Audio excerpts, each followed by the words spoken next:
Huh? Huh? Huh?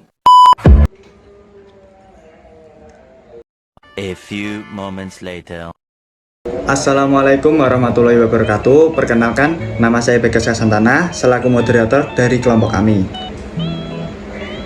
Nah, di sini kita akan menjelaskan atau mempresentasikan hasil diskusi dari kelompok kami.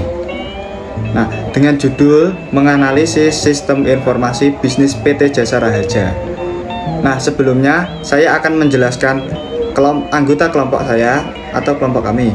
Yang pertama, ada Kelo Karinan Adilayandi dengan NIM 009. Yang kedua, ada Muhammad Nafaul Rizal dengan NIM 016. Yang ketiga, ada Bagas Santana dengan saya sendiri selaku moderator dengan NIM 046. Yang terakhir di sini adalah Sulistyo Widiarto dengan NIM 065. Nah, sebelum masuk pembahasan dalam menganalisis sistem ini, di sini saya akan menjelaskan apa itu PT Jasa Raharja. Nah, di sini PT Jasa Raharja adalah perusahaan yang bergerak dalam bidang mengolah asuransi kecelakaan lalu lintas bagi penumpang, baik angkutan umum, kendaraan pribadi maupun pejalan kaki. Nah, di sini kita akan masuk analisis masalah. Yang pertama di sini ada identifikasi masalah. Perusahaan PT Jasa Raharja menghadapi masalah dalam integrasi sistem informasi antar departemen yang menghambat aliran informasi yang efektif dan efisien. Yang kedua di sini ada jenis masalah dan isu-isu terkait. Masalah tersebut berkaitan dengan aspek teknologi, organisasi, dan manajemen. Isu-isu terkait mencakup ketidakcocokan platform, kurangnya komunikasi antar departemen, dan kurangnya pelatihan staf dalam penggunaan sistem.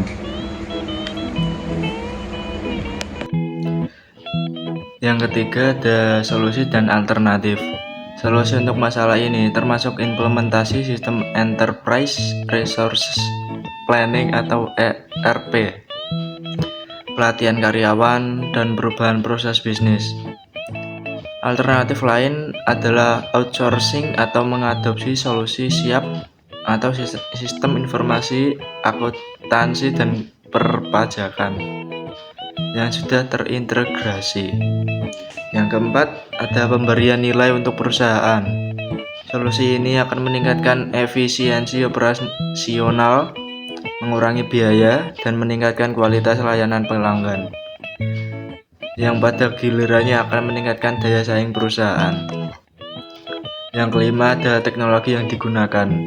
Implementasi ERP membutuhkan penggunaan teknologi seperti database terpusat, aplikasi berbasis web, dan integrasi antar sistem.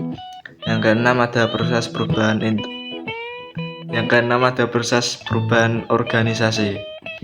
Implementasi solusi ini membutuhkan restrukturisasi departemen, pengalokasian sumber daya, dan penyesuaian tugas dan tanggung jawab. Analisis masalah nomor 7, yaitu kebijakan manajemen. Manajemen perlu membuat kebijakan tentang penggunaan sistem baru, alur kerja yang diperbarui, dan pengelolaan perubahan organisasi. Selanjutnya tentang pentingnya sistem informasi dalam dunia bisnis. 1. Pentingnya sistem informasi. Sistem informasi menjadi penting dalam dunia bisnis karena kemungkinan perusahaan untuk mengelola informasi dengan lebih efektif, pengambilan keputusan yang lebih baik berdasarkan data, meningkatkan efisiensi operasional, dan meningkatkan daya saing. Selanjutnya nomor 2, yaitu keterlibatan para ahli komputer. Sistem informasi harus ditangani oleh para ahli komputer karena mereka memiliki pengetahuan dan keterampilan yang diperlukan dalam merancang, mengimplementasikan, dan menjaga sistem informasi yang kompleks. Pentingnya sistem informasi dalam dunia bisnis. Nomor 3, peran teknologi dan internet. Meskipun kemajuan teknologi komputer dan internet telah mengurangi beberapa masalah dalam sistem informasi, tapi tantangan baru juga muncul, seperti keamanan informasi dan privasi data. Oleh karena itu, pernyataan ini perlu dinilai dengan hati-hati. Terakhir, kesimpulan. Sistem informasi bisnis memainkan peran yang sangat penting dalam kesuksesan sebuah perusahaan. Melalui analisis masalah dan penerapan solusi yang tepat, perusahaan PT Jasa Raharja dapat meningkatkan efisiensi operasional dan menghadapi tantangan bisnis dengan lebih baik. Dengan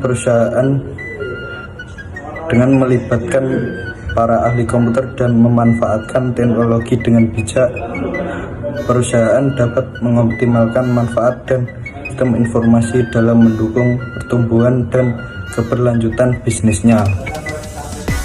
Nah, itu dia presentasi dari kelompok kami. Apabila ada kesalahan kata atau penggunaan kata, mohon dimaafkan.